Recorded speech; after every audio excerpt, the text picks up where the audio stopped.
मैं जहाँ काम करता था, मालिक की दो जवान लड़कियाँ रहती थीं। लड़कियों के कमरे में रात को एक औरत शीशी में तेल लेकर जाती और फिर लड़कियाँ कमरे को बंद कर लेतीं। कुछ देर बाद फिर कमरे से दर्द भरी आवाज़ें आती जिसे सुन मेरे रोंगटे खड़े हो जाते। एक दिन मैं उस औरत के भेष में जब कमरे में गया तो वहाँ मंजर देख मेरी आंखें फटी की फटी रह गईं। मेरा नाम विक्की है। मैं जहाँ काम करता था, मालिक का नाम राजकुमार था। राजकुमार जी के दो बेटियाँ थीं जो बहुत ही ज़्यादा खूबसूरत थीं। दोनों बेटियाँ मेडिकल की तैयारी कर रही थीं। घर में मेरा काम घर की साफ़ सफाई, घर में खाना बनाना और लड़कियों को कॉलेज पहुंचाना था और फिर उनको घर आना होता था। वह दोनों लड़कियां मुझसे बिल्कुल भी बात नहीं करती थीं। मालिक के बड़े लड़की का नाम शीला था और छोटी का नाम खुशबू था। शीला और खुशबू दोनों बहुत ही ज़्यादा खूबसूरत थीं, लेकिन वह एक नंबर की घमंडी लड़कियां थीं। वह कभी भी मुझे सही से बात नहीं करती थीं। ऐसा लगता था कि हमेशा गुस्से में ही रहती हैं, लेकिन अपनी मम्मी और पापा से वह बहुत ही प्यार से बातें करती थीं। एक दिन मैं रात को अपने मालिक और मालिकिन के लिए कॉफ़ी बना रहा था। इतने में एक औरत आई जिसके हाथ में एक छोटी सी शीशी में तेल था। मालिक ने उसकी बड़ी इज्जत खातिर की और मुझसे कहा, विक्की, एक कॉफ़ी बढ़ा देना।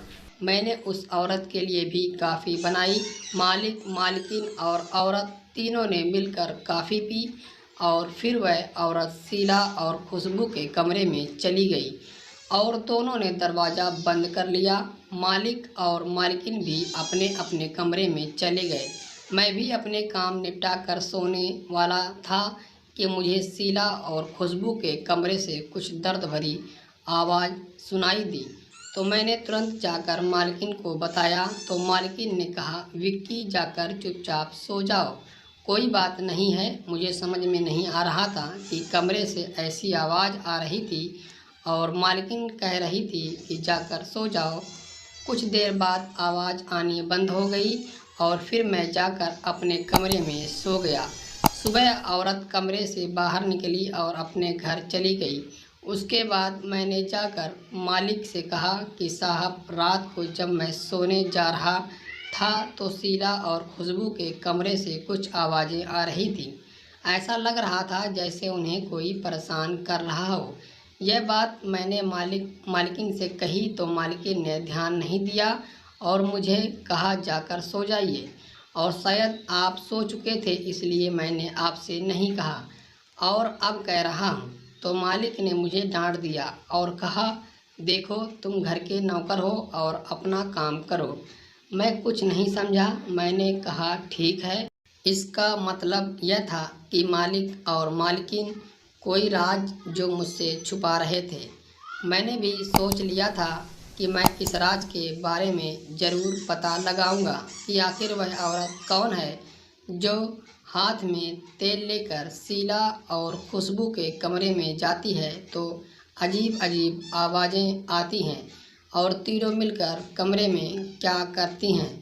एक दिन मैं शीला और खुशबू को लेकर कॉलेज छोड़ने जा रहा था तो शीला ने कहा, मेरे मोबाइल पर मैसेज आया है कि आज कॉलेज में छुट्टी है, चलो आज हम घूमने चलते हैं। शीला और खुशबू मुझे लेकर ऐसी जगह गई जहाँ बड़े बड़े होटल थे और मैंने देखा वहाँ कपल घूम रहे थे। यह जगह मुझे अच्छी नहीं लग रही थी, लेकिन उन्होंने कहा, गाड़ी यहीं रोक दीजिए और हम अभी कुछ देर में आएंगे। मैं गाड़ी पार्किंग करके गाड़ी में बैठकर उनका इंतज़ार करने लगा। शीला और खुशबू दो होटल के बीच में एक गली थी, उसी गली में चली गईं। जब 2 घंटे पूरे हो गए तो शीला और खुशबू वापस आई और वह बहुत ही खुश लग रही थीं। फिर मैं उनको लेकर घर चला आया। घर पहुंचकर पिताजी ने शीला से पूछा, बेटा, तुम लोग कहाँ थे? मेरे मोबाइल पर तुम्हारे कॉलेज से मैसेज आया था कि आज छुट्टी है। तो शीला ने कहा, पिताजी, आज हम लोग XYZ गए थे। मालिक ने कहा, ठीक है, मैं समझ गया, तुम लोग जाओ आराम कर लो। मुझे समझ में नहीं आया कि XYZ का क्या मतलब। एक दिन मैं घर का कुछ सामान लेने बाज़ार गया हुआ था। जब मैं बाज़ार से वापस आया तो मैंने देखा वही औरत मालिक के साथ चाय पी रही थी और मालिक उसको बहुत ढेर सारे पैसे, मेरे हिसाब से वह पैसे लगभग 50,000 थे। मालिक ने उस औरत से कहा, आप इसे रख लीजिए। तो उस औरत ने कहा, देखिए, 50,000 के यह काम नहीं है, आप पैसे बढ़ा दीजिए, मुझे 4 घंटे लगातार काम करने पड़ते हैं, बहुत थक जाती हूँ। मालिक शायद उस औरत को कमरे में जाने के लिए पैसे दे रहे थे। मालिक मुझे सिर्फ 15,000 देते थे और वह औरत ऐसा क्या करती थी जो 50,000 पर भी मान नहीं रही थी। अब मेरे मन में इस राज को जानने के लिए बड़ी जिज्ञासा जागी। एक दिन मालिक ने मुझसे कहा कि आज रविवार है, चलो आज कहीं घूमने चलते हैं। मालिक और मालिकिन तैयार होकर आए तो मालिकिन ने मालिक से पूछा, हम कहाँ जा रहे हैं। तो मालिक ने कहा, आज XYZ चलेंगे। इस XYZ ने तो मेरा दिमाग ख़राब करके रख दिया था। मुझे यह बात समझ में नहीं आती, जो कभी शीला कहती तो कभी मालिक कहते। खैर, मैं तो नौकर था, मैं उनसे इस बारे में नहीं पूछ सकता था। मालिक ने जहाँ गाड़ी रुकवाई तो मैं हैरान हो गया। वह जगह वही थी जहाँ पर शीला और खुशबू ने मुझे इंतज़ार करने के लिए कहा था। मैं गाड़ी पार्क की, मालिक और मालिकिन को देखने लगा कि यह लोग कहाँ जा रहे हैं। मैंने देखा कि दोनों होटल के बीच में जो गली थी, मालिक और मालिकिन दोनों वहाँ चले गए।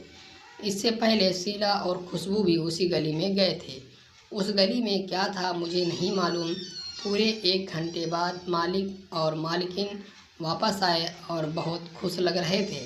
एक दिन मैंने ठान लिया कि आज इस राज का पता लगाकर ही रहूँगा। वह औरत उस कमरे में क्या करती है। मैं रात को आराम से सो गया। सुबह जब वह औरत घर से जाने लगी तो मैंने उसका पीछा किया। वह चौराहे से एक ऑटो पर बैठ गई। मैं भी अपने मुंह पर मास्क लगाकर ऑटो में बैठ गया और मुझे बहुत हैरानी हुई कि औरत उसी जगह रुकी जहां पर मालिक और मालिकिन रुके थे और दोनों होटल के बीच में जो गली थी, वह औरत उस गली में जा रही थी। मैं भी उसके पीछे पीछे जा रहा था। गली में एक स्किन केयर अस्पताल था। वह औरत उस अस्पताल में चली गई। मुझे सुबह का खाना बनाना था। मैं जल्दी जल्दी घर चला आया और रात को चौराहे पर उस औरत का इंतज़ार करने लगा। औरत चौराहे से मालिक के घर आ रही थी तो रास्ते में मैंने उसे एक चीज़ सूंघा दी जिससे वह बेहोश हो गई और उसको घर के बाहर स्टोर रूम में सुला दिया और उसका कपड़ा पहनकर मैं शीला और खुशबू के कमरे में चला गया। उसके बाद शीला और खुशबू ने अपनी अपनी पीठ खोल दी।